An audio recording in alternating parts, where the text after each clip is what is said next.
Hi, this is my review of Superman American Alien by Max Landis. So I found this a little bit disappointing. Um, I was, yeah, I know I've heard Max Landis kind of bad things about him and stuff like that. I did enjoy Chronicle, I thought it was pretty good. And I really enjoyed his video that he made about Superman and showed he knew a lot about the character. So I kind of had some expectations for this. Although it has a couple of good ideas here and there, it doesn't really do anything that good with the character. And I think, like many people, it sort of misunderstands maybe what's wrong with the character and why he's sort of less popular. And it does, I suppose, it tries to address something which I think people think is the problem with Superman, which is that he's too powerful, and stuff like that. And I actually don't believe that is the issue with him. So they make him less powerful. They have, for example, him getting injured when he's young. And to be honest, I do like this. It's kind of cool, and it is nice. Like, I don't want a darker take on Superman, but the idea that when he's growing up, he has these scrapes and different things, and he's not perfect. I mean, that makes sense because he's just kind of growing up and kind of becoming who he is and stuff. And the way they do it is actually not bad. He gets shot in the face, but for him, it's like getting punched in the face. And yeah, I mean, on a very nerdy level, I'd have a slight issue with the fact that he's like 17 years old, so he's sort of pretty developed biologically. So you'd wonder why he's still getting harmed like that by like gunfire and stuff. But even later on, they show him as being less powerful and not able to fly to the moon, for example. And I mean, I didn't hate that. I mean, that was maybe an attempt to bring the character back to how he'd been in his early appearances, and then increase his power, increase his power, increase his power. So I kind of understood that. Yeah, I mean, in general, I would describe the take on it as sort of a Superman Year One kind of take, and I know they've also done that, which I haven't read. I don't know how good that is. Batman Year One, of course, great. Okay, so here we see Superman. He's got like a. It's not even an early costume really, because he doesn't end up wearing a mask. So I'm not sure what it is, but it's going for that Year One vibe. And this just fundamentally, I thought, was not really right.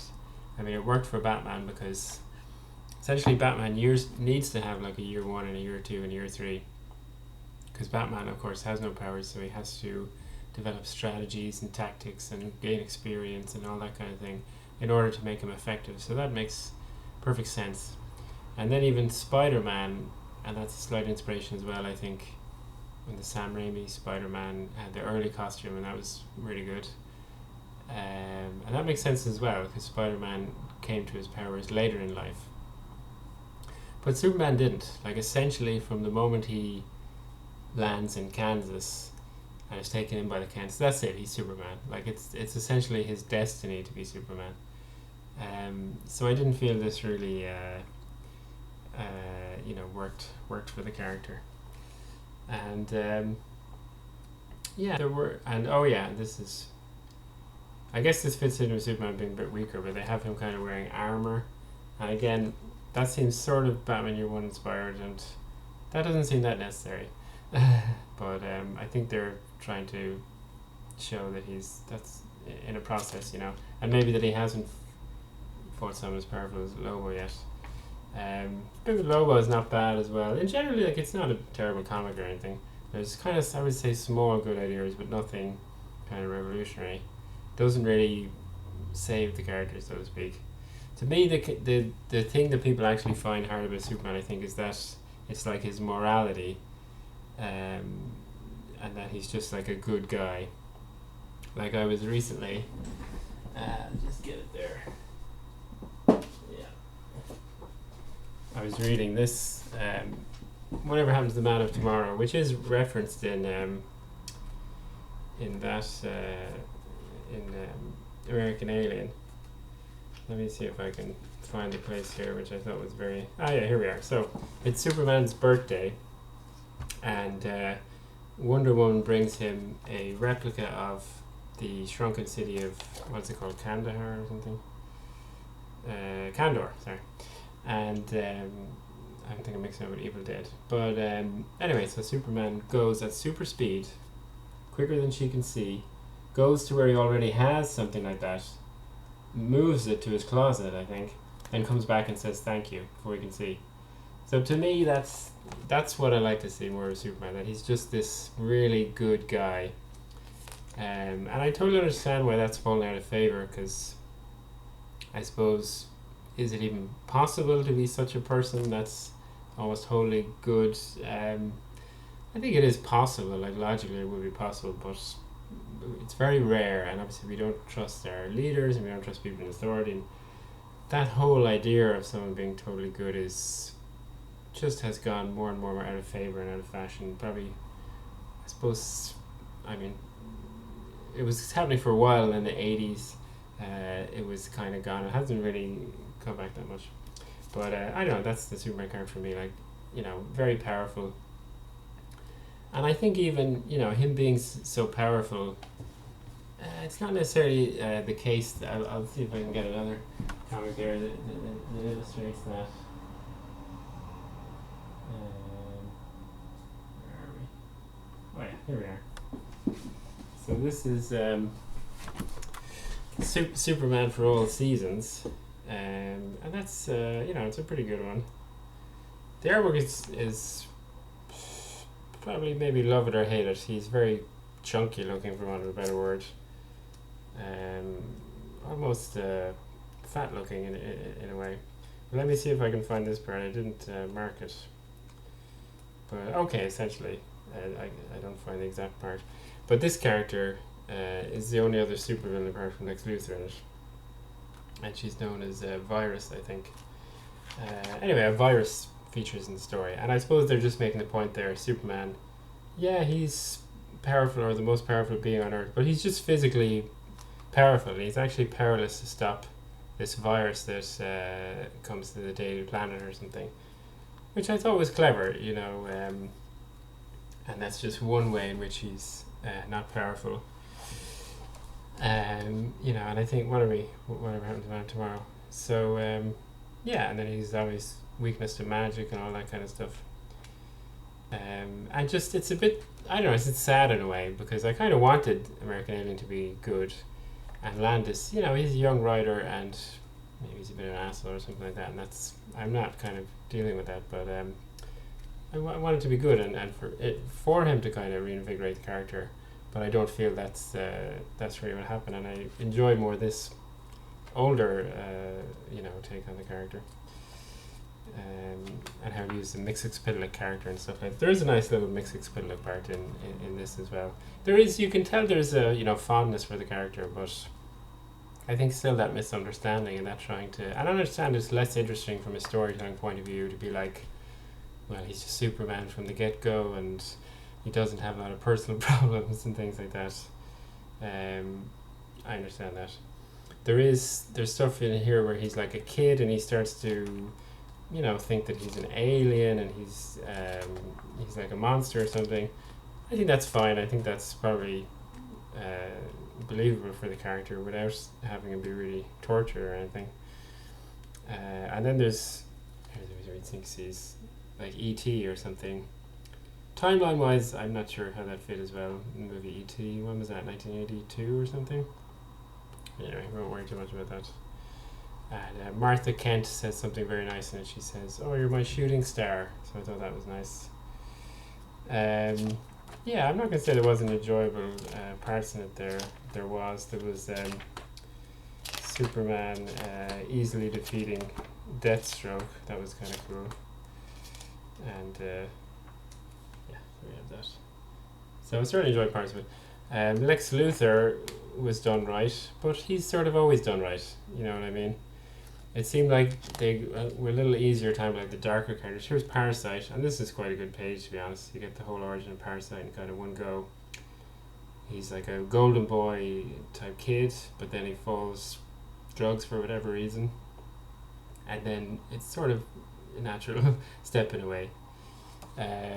So Superman does show some good sides. He shows kind of empathy for Parasite after he defeats him, which I thought was good. But equally, there's some parts I didn't like quite so much. Like at the end of it just becoming a comparison now to this one. Maybe I don't know if that's fair or not. Maybe it isn't. But at the end of this story, whatever happened to the Man of Tomorrow, I can't find the exact page, but Superman kills basically, and he kills Mxyzptlk, who's a interdimensional being, and he kills him, I think, just in a sudden moment. So he didn't really plan to kill him, but once he realizes that he has killed him, or just turns him to be too much of a threat, so he kills him. And the minute he does kill him, he basically, he sort of commits suicide, I think, this, I guess, gold, I'm showing that I don't know everything, but the gold kryptonite must be deadly to him or something. I think it robs him of his powers, and then he goes out into the cold to die, because, sorry about that, but he didn't want to break his code of killing people. And again, I think storytellers see that as like a limitation or old-fashioned, or they think it's like, cool and hip for him to break that code, and he broke it in Man of Steel, of course. And the idea is always unavoidable, but I mean, that's his code. If that's his code, he doesn't kill people. That's what he lives by. And I think it comes from the fact that he's so incredibly powerful, but he needs to have, limits on his power, or he needs to be kind of delicate and responsible, because he could just, anytime a villain arrived, he could kill him in most cases. Where was I going with that? Oh yeah, there was also a part in American Alien where he burns a guy's arms off. Here it is. Oh, sorry. So a human, just a man with a gun, who you could argue was a threat to Clark, as Clark is somewhat vulnerable to gunfire here, but probably not really. And there's his arms gone, and he sort of says, "Oh, you made me do it." So they were trying to keep the code a little bit, similar to when Sam Raimi's Spider-Man didn't really kill the burglar, but it was, I don't know. I feel like even at that age, he's a teenager. I feel he would have a little bit of self-control, like he has. Again, he's grown up with it, so all his life he's had to be careful with his powers. I know maybe this first fight he was in, so you could argue that. I suppose it's not that big an argument against it. He does essentially kill Lobo later on.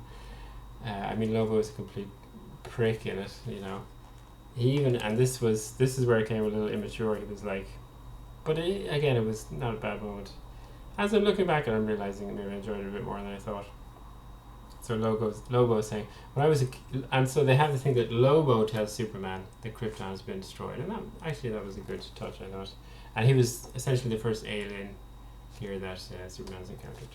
So he goes, when I was a kid, me and my friends would play this game where we'd take skybikes out to the debris fields and collect, this is near Krypton, where Krypton was, out to the debris field and collect Kryptonian skulls. We'd trade them, the good ones, use them as ashtrays, piss in them, which I thought was a little juvenile writing there, but it was not too bad.